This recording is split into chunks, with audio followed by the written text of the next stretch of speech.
Season চেঞ্জের সময় পোষ্যের hair ফলটা খুব ন্যাচারাল একটা ব্যাপার। অনেকের দেখবেন বছরে যতবার সিজন চেঞ্জ হয় ততবার প্রচুর লোম ওঠে এবং আমরা অনেক সময় ভাবি যে হয়তো কিছু ওষুধ খাওয়ালে কাজ হবে, সেই জন্য আমরা নানান রকম ওষুধও ট্রাই করি।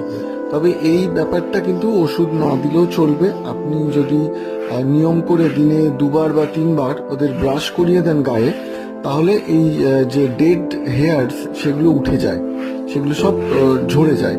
আর তার ফলে কি হয়, নতুন হেয়ার আবার জন্মায়।